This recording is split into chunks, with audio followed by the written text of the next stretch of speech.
Hi everyone, it's Ileana, and I'm going to be showing you how to make this card. I did make this for an online card class challenge, so I'm going to walk you through how I did this.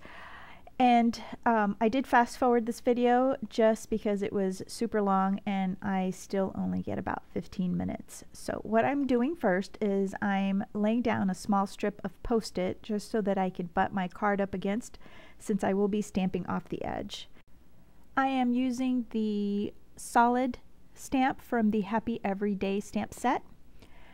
And what I'm going to do is I'm going to use a triangle ruler that I found at Staples to mark every ½ inch on my grid mat. And the reason why I'm doing that is not every piece of grid paper is cut evenly from my grid paper mat, so I'm marking my own lines just to know where I need to move my paper. And I'm starting off with the first color, and that is Harvest Gold from Paper Tray Ink, and I'm just putting down my reference stamp, so I know that that's exactly where it's going to stamp each time. So what I do is I mark each line with a color that I'm going to rotate through, and I'm going with the yellow, blue, orange, and then the pink. And so I just marked each line with the corresponding letter. That way I don't confuse myself because I want to stamp all the yellow lines first, and I'm not having to wipe my stamp in between changing colors each time. So I started off with the yellow in the little corner there, and then I'm going to move up to the next corresponding line and stamp again.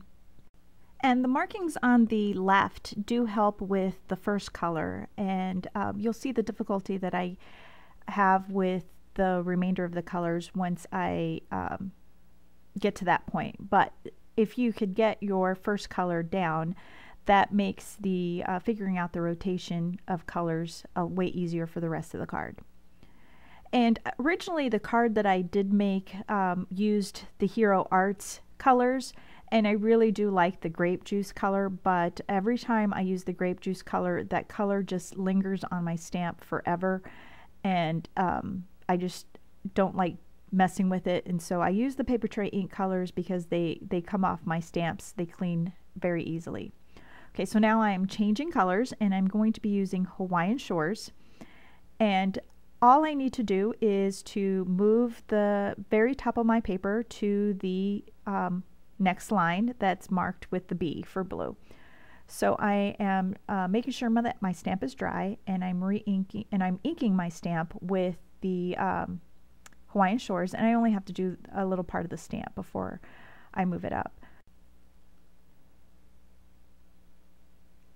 So just by matching the very top of the card up to the corresponding line helped me from confusing myself as to which color goes next. So once we get to the very top of the stamper, then I'll have to show you how I kind of solve my problem on this very next stamp, because now I'm up at the very top. So what I do is I follow the pattern and I just match it with the very bottom. And so now I'm cleaning off the stamp again, and I'll be using the Summer Sunrise, which is a kind of a light orange. And I'm starting at the very bottom since I know that it will go right underneath the blue, and it'll save me from confusion later on. So you don't really need to mark the very bottom of your grid mat, but you can if you like. So now I know where the pattern is, and that makes it much easier for me to figure out where my lines go.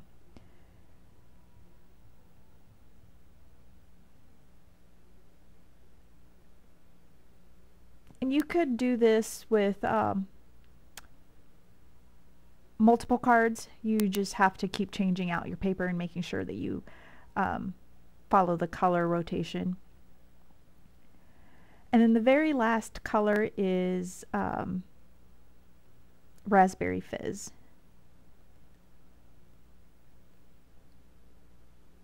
And with the Raspberry Fizz, I wasn't careful in making sure that my stamp was inked well, and I did get the little ink pad marks on it. So then I had to double stamp. You can see the little marks there. And to get rid of those marks, I just had to stamp twice. And since I stamped twice, then that meant that every stamp after that needed to be stamped twice, or else the shades would be off. So that's why you see me stamping 2 times.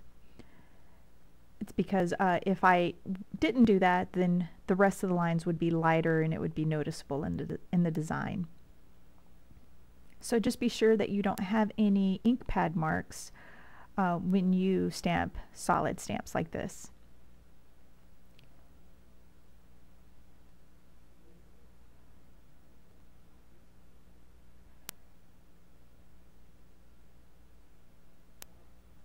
And so just feel free to mark up your grid pad as much as you want, just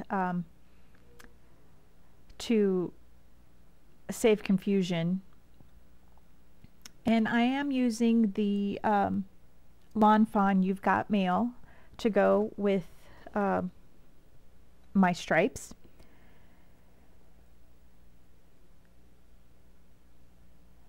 And this stamp set goes really well with the July 2014 card kit from Simon Says Stamp.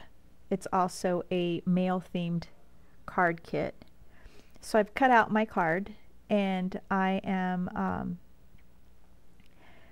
just adding the little details that you would normally see on a postcard.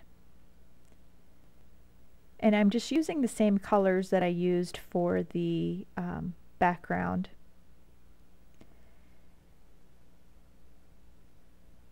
And I'm just butting it up against the edge of the post-it that's there.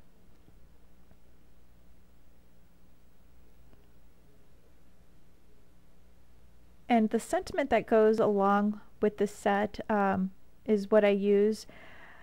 But since there are no lines on the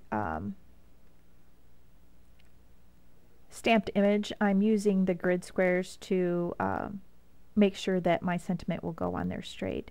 It's really not that important because the postcard goes onto the front of the card a little bit askew, and so it's not a big deal if you don't put it on there straight. But I wanted it straight because the word postcard is straight.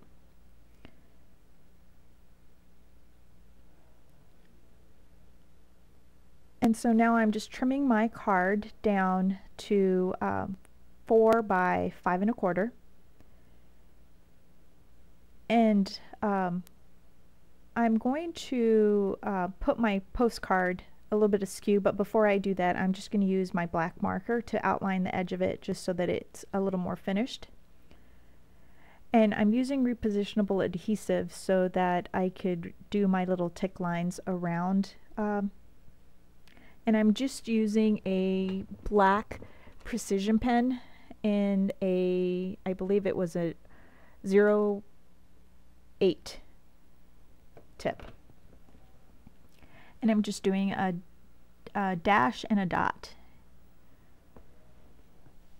And once I'm all the way around, I'll just use some foam tape to pop it up.